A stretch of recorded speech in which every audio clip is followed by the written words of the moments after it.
सकून की बात मत कर ए जिंदगी, सकून की बात मत कर ए जिंदगी, क्योंकि बचपन वाला रविवार अब कभी नहीं आएगा।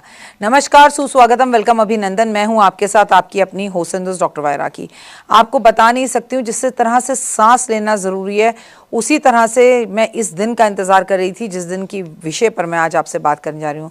आप सभी का स्वागत अभिनंदन करती हूँ आपके मेरे माता रानी के इस खूबसूरत से यूट्यूब चैनल पर। ओए होए, सुबह की राम राम। सूर्य का मेष राशि में गोचर, जी हाँ, अब जब सूर्य मेष राशि में 14 अप्रैल के दिन पर आएंगे तो थोड़ी सी राहत तो मिलेगी, लेकिन ज़्यादा राहत हमें 11 मई 2026 को मिलेगी जब मंगल सूर्य राशि में आएंगे। पर सूर्य का मेष राशि में गोचर यानी कि सूर्य का अपनी खुद की उच्च राशि में होना, ये थोड़ा सा युद्ध रुकना चाहिए या युद्ध की बात खत्म होनी चाहिए, या एक नेता जो इस दुनिया को छोड़कर जा सकता है और राजनीति में बड़े बदलाव लाएगा। ऑल ऑफ सडन किसी की सरकार गिर सकती है, ऑल ऑफ सडन तख्ता पलट हो सकता है। 14 अप्रैल दिन भी कब हो रहा है? मंगल जो पहले ही कर रहा है दंगल, मंगल जो शनि के साथ बैठा हुआ है मीन राशि में। आइए कार्यक्रम की शुरुआत हमेशा की तरह बिलीव इन कर्मा।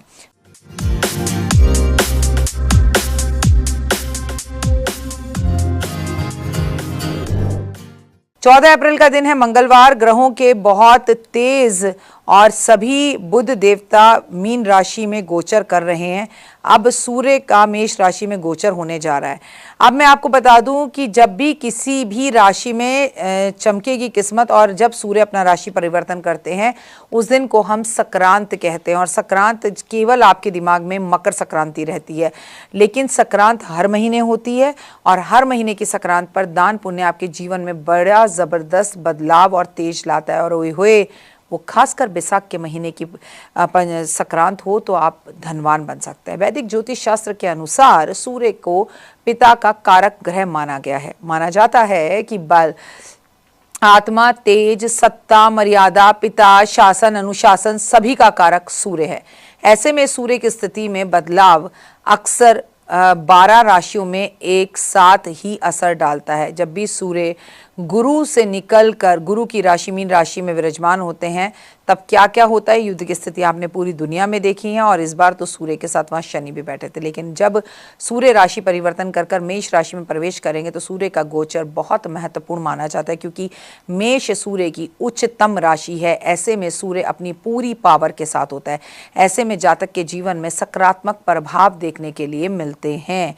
किन राशियों को मिलेगा फायदा और क्या करना है दान, सब कुछ बताऊंगी। मेष राशि, इस राशि के जातकों के लिए सूर्य का गोचर बहुत ही प्रभावशाली होगा।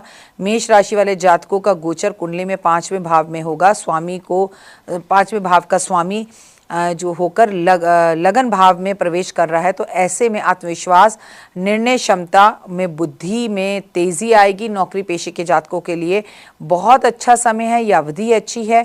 आपको नया नौकरी, नई पहचान, नए लोग मिल सकते हैं, अच्छे योग बन रहे हैं। सोच समझकर फैसला लें, जल्दीबाजी में ना लें। शिक्षक क्षेत्र के लोगों के लिए भी अच्छे योग बनते नजर आ रहे हैं। मान सम्मान, प्रतिष्ठा, बुद्धि, यश सब बढ़ेगा। बड़ा घर, बड़ी गाड़ी लेंगे, लेकिन सबसे ज़्यादा असर पड़ेगा अगर आप राजनीति में हैं तो, क्योंकि ये समय राजनेताओं के लिए काफ़ी ज़बरदस्त बदलाव लेकर आने वाला होगा।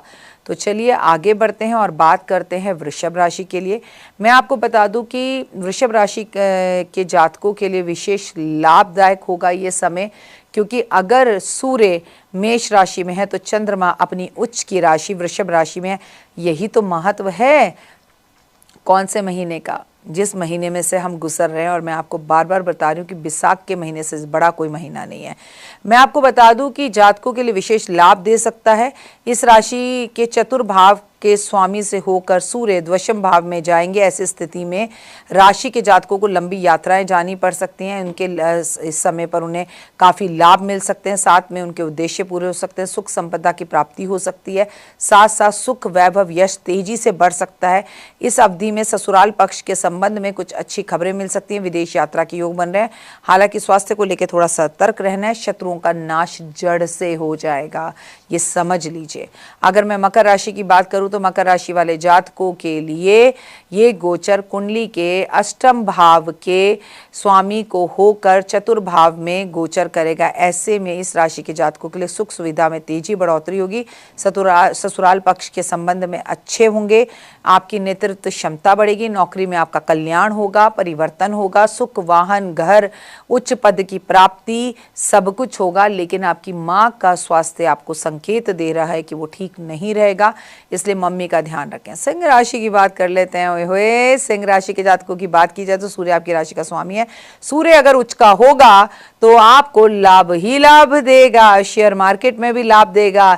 इस राशि के स्वामी को के साथ नवम भाव में गोचर कर रहा है। ऐसे में समाज में मान सम्मान, प्रतिष्ठा, यश, लोकप्रियता बढ़ेगी, निर्णय लेने की क्षमता बढ़ेगी, जिससे भविष्य को लेकर कोई नए निर्माण का कार्य होगा और आपका झुकाव कई धार्मिक यात्राओं की तरफ होगा। मानसिक शांति मिलेगी, आत्मिक संतोष का अनुभव होगा, आत्मविश्वास में बढ़ोतरी नजर आएगी।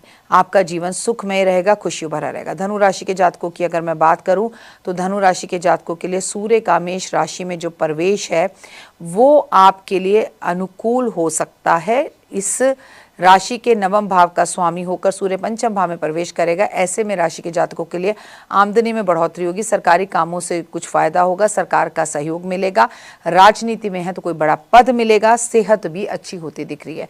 किन राशियों को संभल के रहना है? मिथुन राशि के जातकों के लिए गोचर करियर के मामले में थोड़ा दबाव भरा होगा, काम का बोझ बढ़ेगा, जिम्मेदारियां बढ़ेंगी और थोड़ा सा आपके लड़ाई झगड़े भी होंगे। लापरवाही बिल्कुल ना बरतें, गाड़ी धीरे चलाएं, रोज सुबह गणेश जी की पूजा जरूर करें। कर्क राशि वाले जातकों के लिए समय भाग्य का पूरा साथ नहीं दे पाएगा, काम में बार बार रुकावट आएगी, यात्राओं में सावधानी बरतें, यात्राएं टलेंगी, होंगी नहीं और धैर्य से काम करना होगा। रोज शाम को आपको दीपक जलाकर ओम नमः शिवाय का जाप करना होगा। वहीं तुला राशि वाले जातकों के लिए गोचर सेहत काम के पर असर डालेगा, थकान महसूस होगी, ऑफिस में थोड़ी सी प्रॉब्लम होगी, छोटी मोटी समस्याएं आपको तंग करती रहेंगी। रोज सुबह माता लक्ष्मी का स्मरण करें और सफ़ेद मिठाइयों का भोग लगाकर छोटी बच्चियों में बांटें। मीन राशि वाले जातकों के लिए समय कंफ्यूजन पैदा करेगा, क्या करूं क्या ना करूं। छोटे भाई बहनों के साथ करीबी मतभेद होंगे, दोस्तों के साथ झगड़े होंगे, धैर्य बनाकर रखें, सोच समझ कर चलें।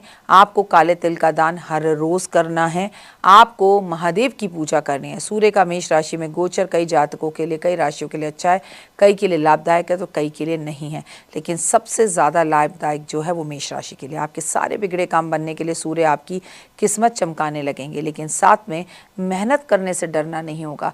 बढ़ते चलो, एकला चलो, एकला चलो, एकला चलो रे। लेकिन सूर्य का मेष राशि में गोचर आपको बंगाल में बड़े तांडव दिखाएगा। बस देखते रहिए। अपने कर्मों पर इंसान को बिलीव करना चाहिए, बाकी आप कोई उपाय करें ना करें, बस ये बात याद रखें कि आप किसी का हृदय कभी ना दुखाएं, किसी की निंदा, चुगली और चोरी से हमेशा दूर रहें। अगर आपके परिवार में सदस्यों की तबीयत लगातार खराब चल रही है तो 3 गोमती चक्र लें, 11 नाग केसर के जोड़े लें, 7 कौड़ियां लें। इन सब को एक कपड़े में बांधकर बीमार व्यक्ति के सर पे से उतार कर और इसे आपको एंटी क्लॉकवाइज 6 बार उस व्यक्ति के सर पे से उतारना है और जो व्यक्ति बीमार है उसका हाथ लगवाकर इसमें कुछ पैसे रखकर इसे पीपल के पेड़ पे कल रखकर आ जाएं। जय माता दी।